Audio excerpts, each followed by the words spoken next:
নমস্কার, বিদেশে বং বৌমা চ্যানেলে আপনাদেরকে অনেক অনেক স্বাগত। আর আজকে আমি নিয়ে চলে এসেছি গুড়ামের রেসিপি। তো চলুন গুড়ামটা কিভাবে বানাচ্ছি সেই পদ্ধতিটা আপনাদের সাথে শেয়ার করছি। তো দেখুন এখানে আমি জিরে, ধনে, মৌরি, একটু পাঁচফোড়ন, শুকনো লঙ্কা আর একটু সাদা সর্ষে নিয়ে নিয়েছি। শুকনো লঙ্কা বেশ আমি ৫-৬টা নিয়েছি। আর আমি যদিও মশলাটা অনেকটাই নিয়েছি, কারণ আমি ৩-৪ রকমের আচার বানাবো, তাই মশলাটা একসাথেই বানিয়ে নিচ্ছি। আপনারা যে পরিমাণে আচার বানাবেন সেই পরিমাণেই মশলা নেবেন। তো দেখুন প্রথমে আমি শুকনো লঙ্কাটা একটু নেড়ে নিচ্ছি শুকনো কলাতে। কারণ লঙ্কাটা ভাজতে একটু টাইম লাগে, তো তাই। এরপর আমি সব মশলাগুলো দিয়ে দিচ্ছি। সব মশলাগুলো দিয়ে বেশ ভালো করে আমি ওটাকে ভেজে নেব। কিন্তু খুব বেশি আবার ভাজবো না, যা একটু ভাজা ভাজা গন্ধ বেরিয়ে গেলেই ওটাকে নামিয়ে নেব। আর এই আচারটা জানেন তো আপনি সারা বছর সংরক্ষণ করে রাখতে পারেন। আর দেখুন দিয়ে দিলাম একটু মেথি। মেথিটা একদম অল্প দিতে হবে, নাহলে কিন্তু তেতো হয়ে যাবে আচারটা। মেথিটা দিয়েও আমি ভালো করে ২-৪ বার নেড়ে নিচ্ছি। তারপর আমি মশলাটা নামিয়ে ঠান্ডা করে তারপর ওটাকে পেস্ট করব। আর এদিকে দেখুন আমার আমগুলোকে আমি কেটে ধুয়ে নুন হলুদ মাখিয়ে রোদে একটু ৩-৪ ঘন্টা শুকিয়ে নিয়েছি। এদিকে আমার মশলাটাও হয়ে গেছে। চলুন এরপর মশলাটা আমি নামিয়ে দিই, নামিয়ে একটু ঠান্ডা করে নিই। আর আমার ভিডিও যদি আপনাদের ভালো লাগে, অবশ্যই আমার চ্যানেলটিকে সাবস্ক্রাইব করে আমার পাশে থাকার অনুরোধ রইল। আর আমার ফেসবুক পেজ থেকে দেখে থাকলে আমার পেজটিকে ফলো করে দেবেন। আমার পেজের নাম হচ্ছে মোনা চক্রবর্তী। এরপর আমি একটা কড়াই চাপিয়ে দিলাম, তার মধ্যে আমি দিয়ে দিলাম অনেকটা পরিমাণে সর্ষের তেল। ততক্ষণে ওখানে মশলাটা ঠান্ডা হয়ে যাবে। তো তারপরে দেখুন এই যে দিচ্ছি ৫ ফোড়ন, আর সাথে আমি আরেকটু মৌরি দিয়ে দিয়েছি। মৌরিটা একটু যদি আপনি বেশি দেন গন্ধটা খুব ভালো আসবে। তো ৫ ফোড়নটা আমি তেলের মধ্যে দিয়ে দিলাম, আর তেলটাকে বেশ গরম হতে হবে, তারপরেই কিন্তু আপনাকে ৫ ফোড়নটা দিতে হবে। তো ৫ ফোড়নটা দিয়ে একটু নেড়ে নিচ্ছি। তারপর দিয়ে দেবো সব আমগুলো। চলুন এরপর আমগুলো দিয়ে দিয়ে একে একে। একটু কড়াইটা আমার ছোট পড়ে গেছে, যে পরিমাণে আমার আম আছে সেই পরিমাণে কড়াইটা একটু ছোট পড়ে গেছে। তবে ঠিক আছে, একটু মানে চাপা দিয়ে দিয়ে ভেজে ভেজে করলে ঠিক হয়ে যাবে। আর আবারও বলছি, আমার রেসিপি যদি আপনাদের ভালো লাগে তো অবশ্যই একটা কমেন্ট করে জানাবেন যে আমার রেসিপি আপনাদের কেমন লাগছে। আর আমার পাশে থাকার অনুরোধ রইল, আমার চ্যানেলটিকে সাবস্ক্রাইব করে দিয়ে একটা লাইক অবশ্যই করে দেবেন, কমেন্ট করে জানাবেন আপনাদের মতামত। তো দেখুন সব আমগুলো দিয়ে আস্তে আস্তে আমি নেড়ে নেড়ে নিচ্ছি, যাতে তেলটার সাথে আমটা সব ভালোভাবে মিশে যায়। তারপর দিয়ে দিলাম নুন। একটু নুন তো আমি দিয়েই রেখেছিলাম আগে, আমগুলো কেটে শুকিয়েছিলাম তখন নুনগুলো দিয়ে। তারপরে আরেকটু নুন আমি পরিমাণ মতো দিয়ে দিলাম।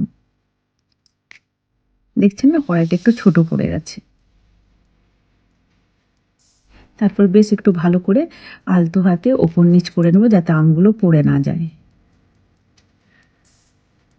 আর এই আচারটা আপনি সারা বছর সংরক্ষণ করে রাখতে পারেন। বড় থেকে ছোট সবারই খুব ভালো লাগে। আমার মেয়েরা খুব ভালোবাসে এই আচারটি খেতে। তো দেখুন এদিকে আমার মশলাটা ঠান্ডা হয়ে গেছে, তারপরে মশলাটা বেটে নিচ্ছি।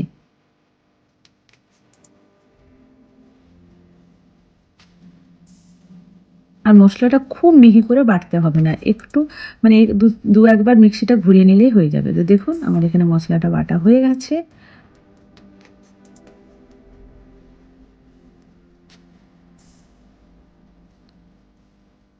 এই যে, চলুন এবার ঢাকাটা খুলে দেখি আমটার কি অবস্থা। দেখুন অনেকটাই আমটা সেদ্ধ হয়ে গেছে, গলে গেছে প্রায়। আরও ২-৩ বার নেড়ে নিই একটু ভালো করে। ওপর নিচ করে দিচ্ছি। আরও ১-২ বার চাপা দিয়ে দিয়ে ভেজে নেব, তাহলে আমটা প্রায় সেদ্ধ হয়ে যাবে। এখন আবার চাপাটা খুলে দেখি আমটার কি অবস্থা হয়েছে। আমটা প্রায় ভাজা ভাজা হয়ে গেছে। এরপর আমি দিয়ে দেবো ওই যে ভেজে রেখেছিলাম যে মশলাটা, সেই মশলাটা বড় চামচে ২ চামচ দিয়ে দেবো। আর এত সুন্দর একটা গন্ধ এসছে না, পুরো রান্নাঘরটা একদম গম গম করছে গন্ধে। দেখুন মশলাটা দিয়ে আমি ভালো করে আমগুলোর সাথে মিলিয়ে নিচ্ছি ওপর নিচ করে।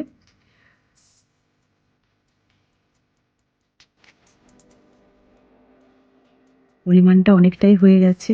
আর এরপর আমি দিয়ে দিচ্ছি এই যে জাগরি পাউডার, গুড়ের পাউডার। আপনারা ঢেলা গুঁড়ো দিতে পারেন। আমার কাছে গুড় পাউডার ছিল, তাই গুড়ের পাউডারটা ইউজ করছি।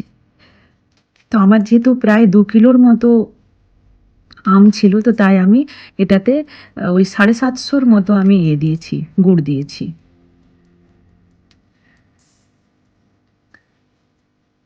এই গুড়ের ডাব্বাটা হচ্ছে 1 কিলো গুড়ের।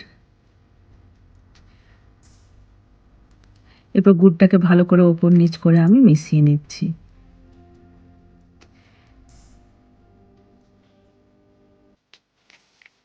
দেখুন উপর নিচ করে মিশিয়ে নিচ্ছি, গুড়টা গলে গলে যাচ্ছে।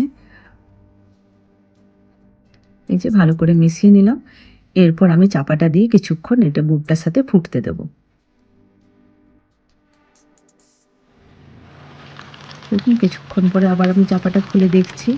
দেখুন কি সুন্দর লাগছে কালারটা দেখতে। এখন অনেকটাই ঝোল আছে, আর একটু মেরে দেব, একটু মানে লাগা লাগা করব। আবার এই সময় আবার আমি 2 চামচ মশলা দিয়ে দিলাম, তাহলে গন্ধটা খুব ভালো আসবে। আবার ভালো করে ওপর নিচ করে মশলাটার সাথে মিলিয়ে দিচ্ছি।